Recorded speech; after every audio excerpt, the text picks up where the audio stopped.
Hi and welcome to In Camera. Well, exciting news is that my Canon R5 arrived about 4 weeks ago. I wasn't able to use it due to my lenses all being EF lenses and no side of lens adapter. I also refused to pay the exorbitant price the store was offering for a CF Express card, so I had to order one online along with the CF Express reader. Anyhow, about 10 days ago I finally got my hands on the adapter, and the card and reader arrived around the same time, so I was good to go.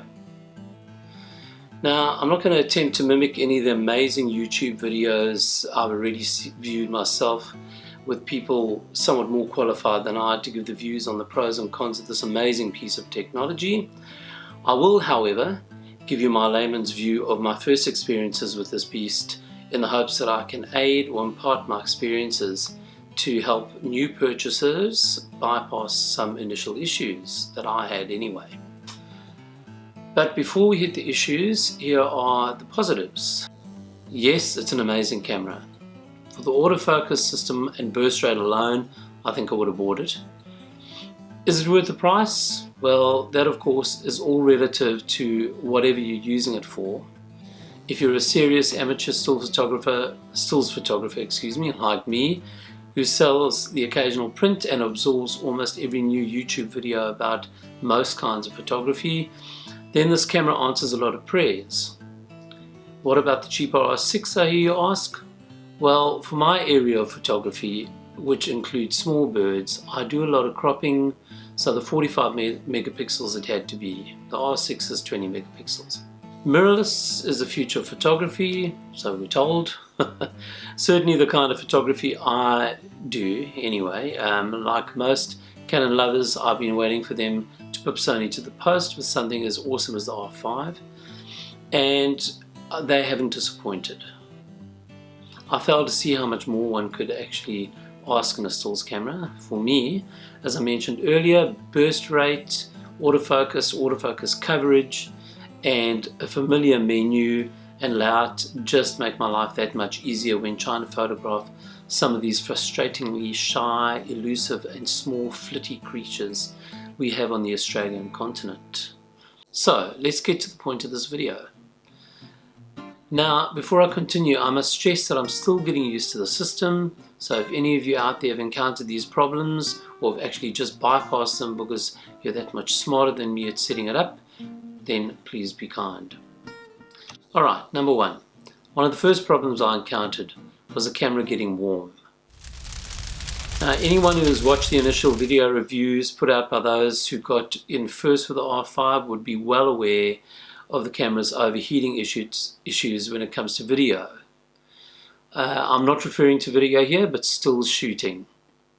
My very first test with the R5 came about a week ago when I tested it on my son's basketball game. Apart from a rookie mistake of not changing it from one shot tail servo for the first few shots, and also just setting the burst rate to H and not H+, which was just new to me, things went relatively well.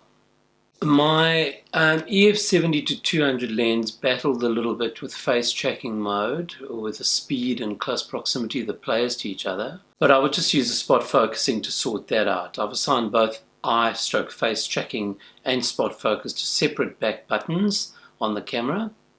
The curious part for me was that after the match, which they won by a mile and was less than an hour long, my camera felt warm in my hand. Certainly warmer than my 5D Mark IVs ever felt at any time after a long period of being switched on or me using it. Having said that, I haven't noticed it again during subsequent use, but I was paying more attention to focusing issues in subsequent use, so I'll make a note of that again. Alright, secondly, the EVF lag. Probably the very first thing that struck me when I put my eye to the viewfinder and started panning was the one issue I thought might have been sorted out with this new mirrorless camera, and that's EVF lag. I noticed it on the R when I tried using the R for the first time, and I'll get back to that in a few minutes. I do have to say that it was distinctly less noticeable than when I tried it with birds in flight against the sky. but it is there. It remains for me to see whether or not it will interfere with me shooting birds in flight against busier backgrounds. The one thing I was impressed with was the improved accuracy of the autofocus in these situations. Lenses and high-speed continuous shooting. I was at first puzzled and then dismayed to find out that high-speed continuous shooting plus, with a plus sign after it, only works at 6.8 frames per second with some of my lenses. Notably, my all-purpose go-to EF 24-105 f4 and my 15mm 1.8, which is actually the camera and the lens I'm using, should I say, the lens I'm using to shoot this video with at the moment. These are both relatively early versions of these lenses. I think they're version 1s. And of course the burst rate on my 5D Mark IV with these lenses is unimpeded. Having said that, with the burst rate slowed down to 6.8 frames a second on these two lenses, which incidentally is a frames per second rate on my 5D Mark IV anyway, is still formidable and usable, and should I want to take some action shots of my kids or whatever the case might be with these lenses. On my 100 to 400 f4.5 to 5.6 Mark II lens, the high frame rate works absolutely like a dream. The green light comes on the high frames per second rate, the H+, and I dare say it will also work fantastically on my 500 f4, which I haven't tried yet. But I'll also point out here that I was using a new fully charged LP E6NH battery, the one recommended for the R5. It does beg the question, however, as to whether or not the burst rate on the new R series 24-105 f4 lens, specifically designed for Canon's mirrorless cameras, would achieve the 12 frames per second stated. Having said that, having paid a whopping close to $7 for this camera, I'm not going to be shelling out on new lenses in the near future unless I want to look at a lawsuit from my wife. The next one, grayed out. Right, certain things on the menu were grayed out, and this is when I was looking at some YouTube videos on how other professionals set up theirs. So if you set the eye detection as a back button focus, which I did, it will be unavailable to access actually on your menu. You'll see it'll be grayed out. When I tried it out using my chosen AF on button, back button, that is, the eye detection actually worked perfectly. I had no issue with it. I will admit to not being sure as to how to get it operational again, short of resetting the camera, but it's working, so I'm not particularly worried at this stage. I'll cross that bridge if I ever need to come to it. Alright, next point, the histogram in the EVF. Now this is something I hope I can help you guys with. So a real issue I had was trying to get the histogram displayed in the electronic viewfinder.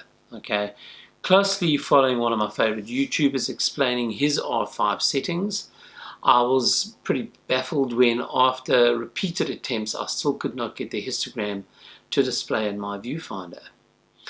To do this, I was led to go to the red menu and shooting info display on that menu, and from there to viewfinder info. What was not even mentioned was that once in that mode you get the choice of editing screens 1, 2 or 3. After flailing around in screen 1, which I thought was the default screen, trying to get the histogram up in the viewfinder, I had no success. I eventually tried screen 2 and guess what? Success. It also works when you edit screen 3. So I have no idea why it doesn't happen in screen 1. I'm sure it could have something to do with pilot error, me, that is. But I do wish when people go to the trouble of sharing these things on YouTube, if there are any idiosyncrasies with the setup, that these would be explained properly. Okay, so as I mentioned earlier, I'd a few months ago borrowed an EOS R, just to see what I would be up against at an entry level of handling a mirrorless camera, a Canon mirrorless camera. So it was challenging, make no mistake. I just wasn't used to that viewfinder, but the results were actually pretty amazing. I was very impressed with the R.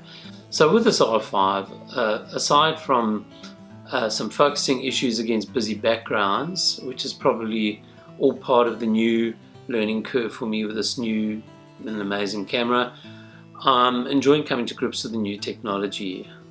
If you have any comments, advice or suggestions, please leave them in the comment section.